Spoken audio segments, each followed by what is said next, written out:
Hey you guys, so this video is a recap and an update from last night video when I posted about noise campaigns, or they say noise pollution.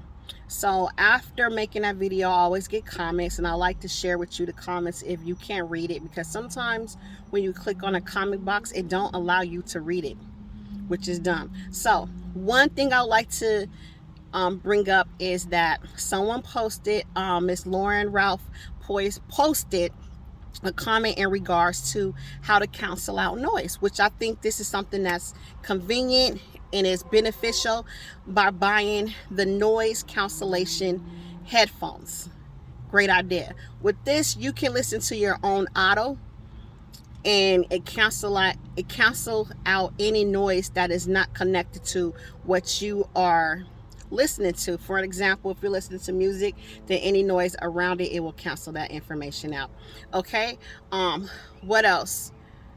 Someone asked about, like, if you were to go into the procedures of trying to conduct a lawsuit, what is the steps or the process. So like everything else, is going to be a difficult task, but you can complete these tasks because it's not that difficult. It's pretty much simple. It's just being diligent and being patient and being calculated.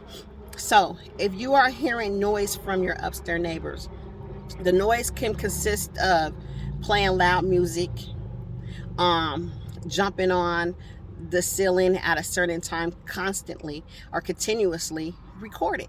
You can take a phone. I like to use phone because it has video surveillance, and when you have video surveillance, that is more clear to give a clear understanding that where it's coming from, that nobody can say it's falsified, that you're making a noise yourself. I'm at the park right now. There's nobody here. Empty. Somebody gonna park right next to me because that's what they do. I just want to show you. I like to get that stuff on camera. But back to the topic, right?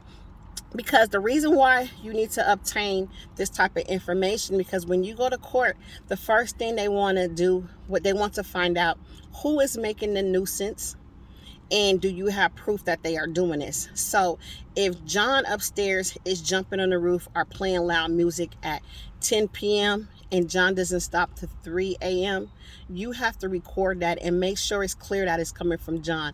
Meaning you can go to different areas of your home and say, okay, this is the living room, and John upstairs is making a noise over my room. As I enter to the living room, you can see that the noise decreases. But as soon as I go to my room, you can see the noise is elevated. And as I raise my phone to the ceiling, you can hear that it's coming from the ceiling because of how loud it gets when I get closer to the sound. Even maybe go outside and take a walk past the person's home and say, see, as you can hear, it's coming directly from their door, right? Stuff like that is a way to catch evidence, or obtain evidence.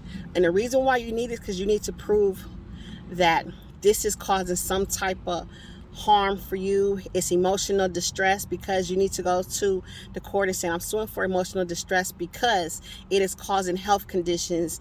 I noticed that my pressure elevated every time I get lack of sleep because the stress level increases, and I have proof to back this up, because when I went to my doctor, I told my doctor that I'm losing sleep. The doctor asked me why, and I told him because my neighbor is making a lot of noise and I can't sleep from this time and I have to get up and go to work. And my doctor confirmed, due to the lack of sleep, this is what's causing to my health. Boom, that's a case right there. Emotional distress is causing something to happen in your life that is unwanted. Okay. Another way you can get somebody by suing them is for harassment. If you feel that you went to them and you told them to stop, and in retaliation they do it more, that's another thing you can sue for, harassment. Harassment is illegal in certain states. Always follow your state guidelines. So like, for example, if California says 10 p.m. is the noise curfew, and if your neighbors is partying at 8 p.m., unfortunately, that's not a complaint that's valid, because they are in regulations of the California state guidelines for noise nuisance. If they have loitering, if they say you can't loiter in front of somebody's house, because I used to get it where the people used to stand in the way of me trying to get to my own home. Isn't that some crazy stuff, you guys? I could be trying to pull in my own driveway and they're out there drinking and stuff. And I was like, excuse me, I have kids. You guys got to leave. But they looked at me like I was causing the problem. I got a lot of harassment. That's another thing you can do. But also document you trying to seek to make them stop. The reason why I say document or how to document is you can do a letter form. Yes, it's process. You're like, I got to do all this. I might as well just ignore it. It's those of you that are suffering and you can't ignore it. This is some way to try to help you get it stopped. Okay, so you can document you taping a note to their door. Okay, you look, I taped a note on Tuesday to ask them in a nicely manner, can they lower the noise because I work in the morning and I have to get up. Note why, okay? Or like you said, you got a third party that can get involved. You can make a statement to the landlord. You can make a statement to your local police department. That can be done via online where you get documentation that you have reported the noise campaign. And then if that doesn't work, then that's when you go to the procedures of saying, okay, well, let me go ahead and file this lawsuit because I'm stressed to the 3rd degree. Okay, so now you go to your small claims court.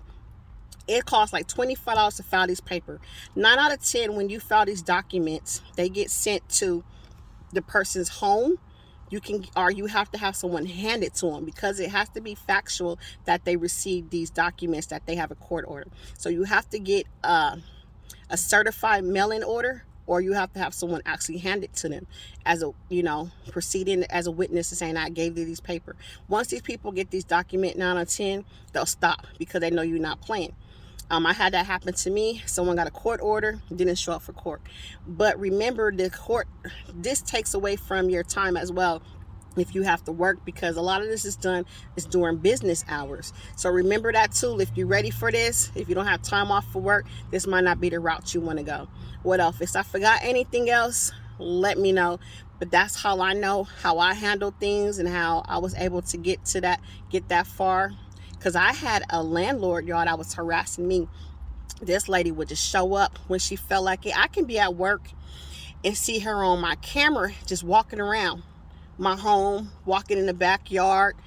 One day, it was so bad, you guys, she wanted to get the yard fixed, but she didn't give me a notice, okay? I come to my home and find her and like 4 other guys in the backyard cleaning and doing stuff. I was like, you can't do this. I don't care if you're the owner of the home. You got to give me 24-hour notice. So I had to take her to court because she wouldn't stop. Even when I verbally kept telling her, and not only verbally, I would send text messages like, you got to stop doing this, right? So I had to take her to court. Did she show up to court? No. So she lost her case. I won my case. And did she stop doing what she was doing?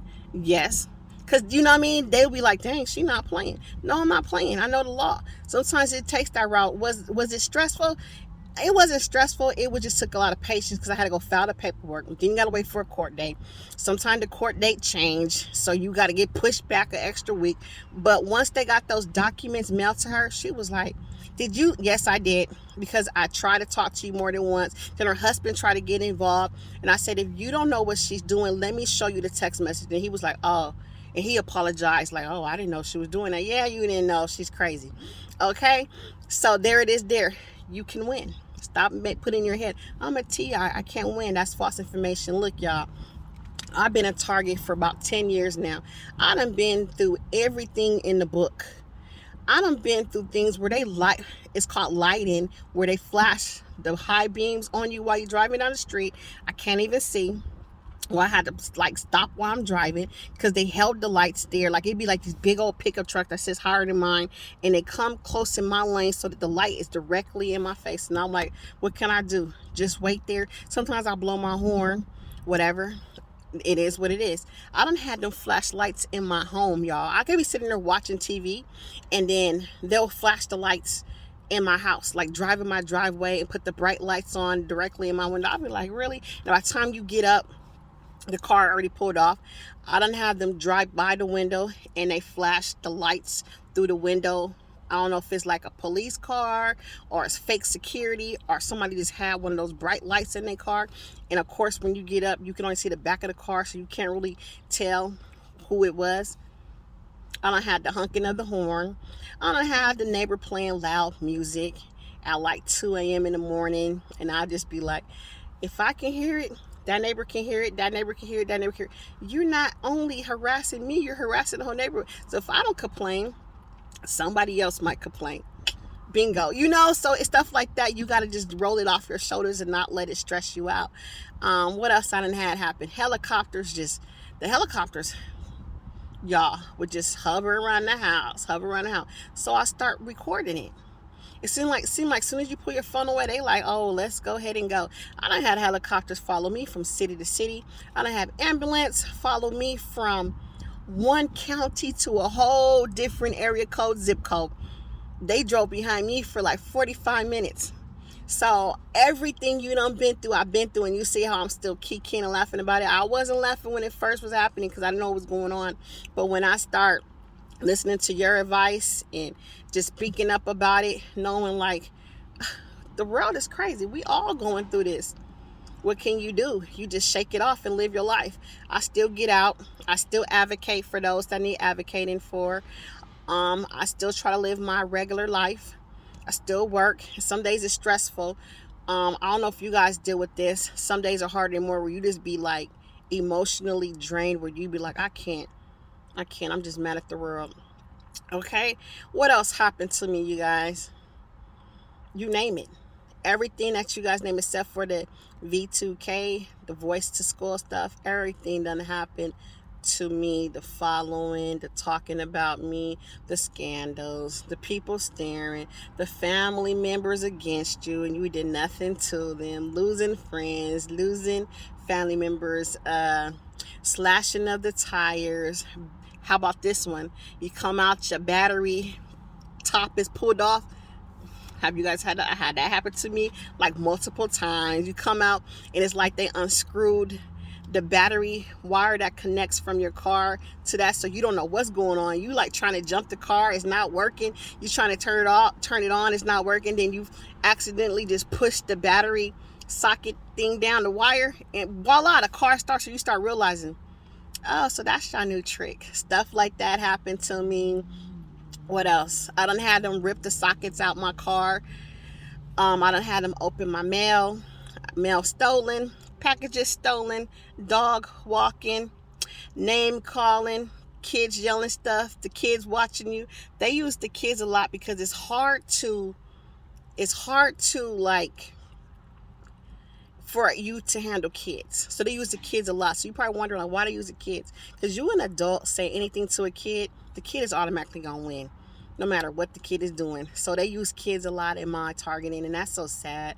Pray for those parents that allow their kids to get involved, because like the story said, one target I heard killed a child because they couldn't take it anymore. Don't ever resort to that, because you still lose in the end. You don't win. Now you're going to jail for killing the kid that was put up to doing this. That kid was coached and trained to do things that they don't know what they're doing. So forgive them for they do not know what they do, right? But all right, you guys, let me get off my phone. I was just taking a little break because I got to go take this test right now at my job. Because if you don't get the V, you got to be tested every week. What they gonna do? Because there's some people that stop the regulations. You don't even have to wear masks in certain places. You don't have to show a card. They don't stop it where it's not mandatory no more. I wonder why. Because it was all a psyop to see who was going to follow suit, how they can control the masses. Yeah, a lot of us fell for it. Some of us didn't. And if you got the V and you feel great, that's fine. That's on you. That's just not my take. Talk to you guys.